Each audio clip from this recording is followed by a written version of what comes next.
Good morning. It's a beautiful day. I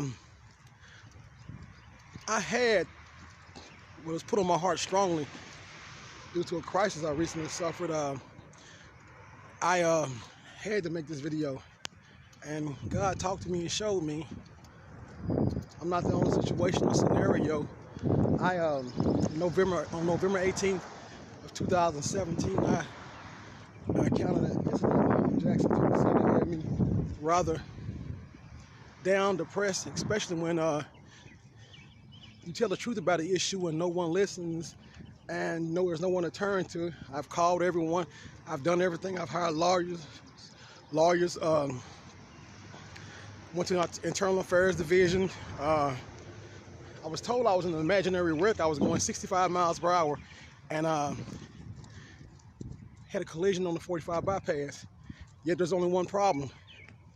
The photos I post and tag with this video will let you know it is virtually impossible. It's impossible. Completely 100% impossible. Look at these photos. This is impact of a Kia going 65 miles per hour on head-on collision. This comes from their official crash report. Yet, here's my photo. I know, right? Big difference. So you think it'd be easy to prove the officer lied? Yet I've contacted TBI. They told me to contact the DA's office, which doesn't make sense because they're prosecuting me for the accident. So I was told to talk to Internal Affairs. Did that. They said they found the conclusions are correct in nature, which is impossible because you can't hit concrete or steel at that speed and do no damage. It's impossible. And after looking around, I found out I wasn't the only case. There are cases like mine everywhere. And we, as citizens, have to do something. Somebody's going to have to stop this selective prosecution targeting of African Americans. While doing my research, I noticed the Chavez Carter case, the black guy who committed suicide while in the back of a police car handcuffed. Now, mind you me, these officers patted him down twice. They managed to find a dime sack of weed, but they missed the pistol that he allegedly killed himself with. Come on, America. Stop the lies. Stop it. So, a black man gets patted down twice in Arkansas. Police find a dime sack, but they missed the loaded handgun on him. Put him in the back of a police car. And what is he going to do? Magically commit suicide.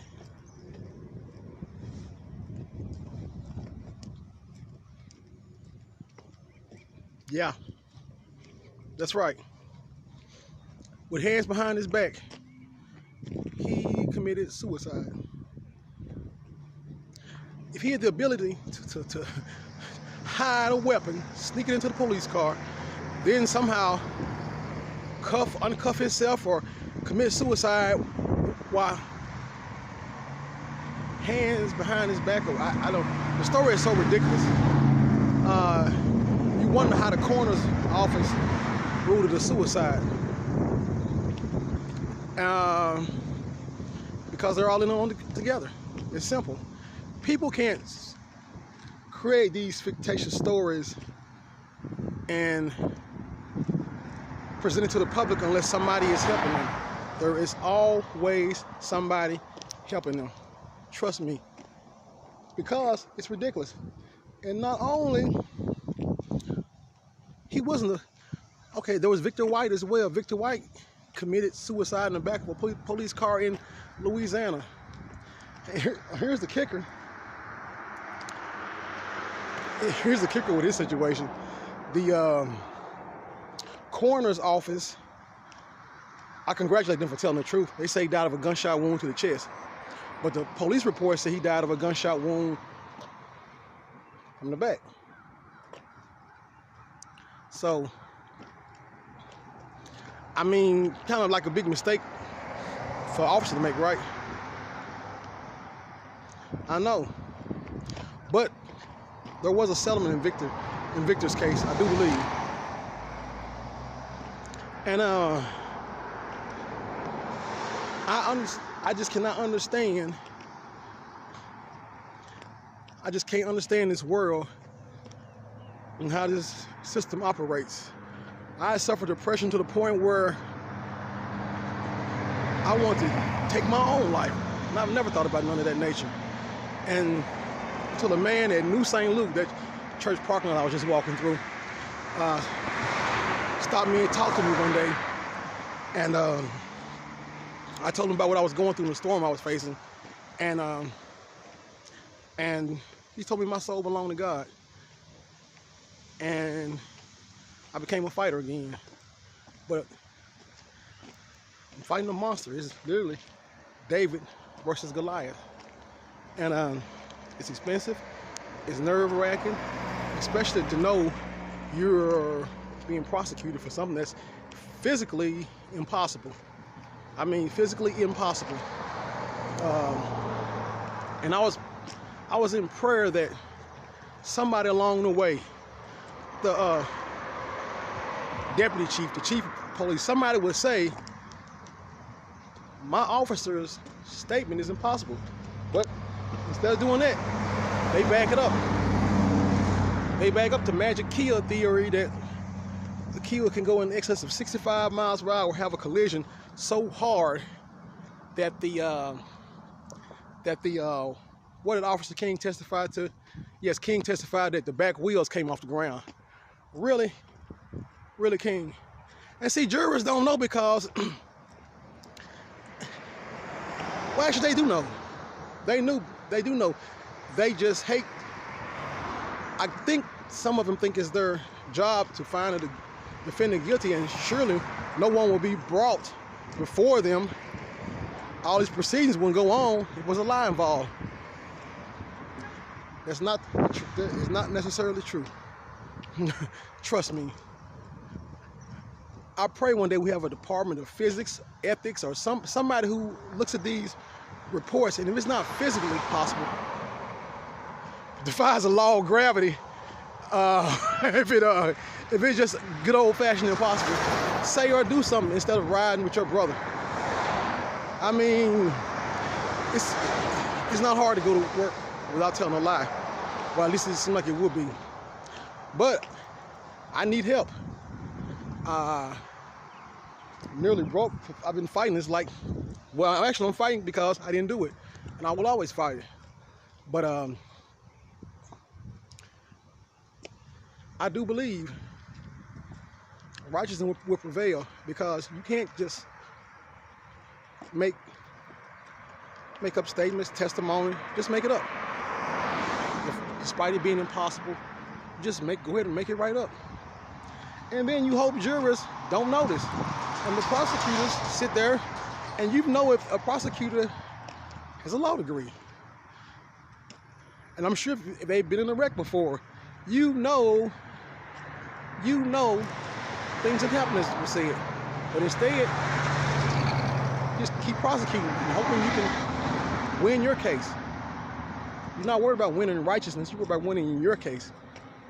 Whatever's put before you. Try calling the FBI. Like I said, I called TBI. TBI says call the DA's office. Well, the DA's office prosecuting the case. So what are they gonna do for me? If you are FBI or FBI-ish, please call me. Please help me. If you're a pastor, somebody help me. Anybody. If you're a man or woman of God, please help me. I have a GoFundMe link at the bottom of this video, and I don't know. I'm not ashamed to receive help because I can help somebody. I've helped people before, but this whole thing is just amazing and it's ridiculous. But if you are FBI or FBI-ish, can help me, please call me. 731-217-1180. 731-217-88. I'm sorry. 731-217-1180. That's 731-217-1180. Or you can email me at jimmycruzjr@gmail.com. Because, I mean, a person should be able to live and not be hated for the color of their skin, their political preference, or anything else. But it's not always the case.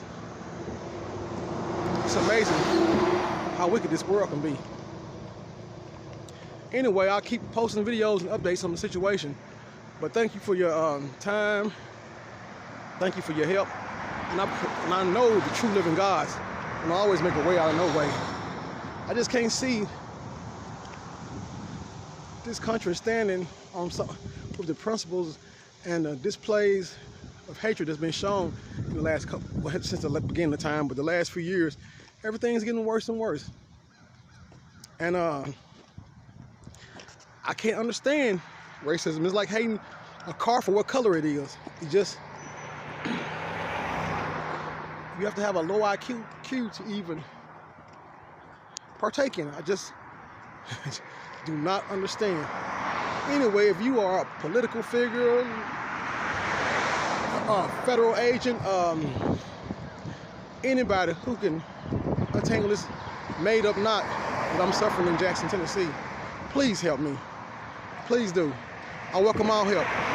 Thank you for your time. Thank you for all the ones who prayed for me. Thank you for all the ones who know what happened and are there for me still. Thank you for all the love you've shown me. I promise you, your efforts will not be in vain. God bless you all.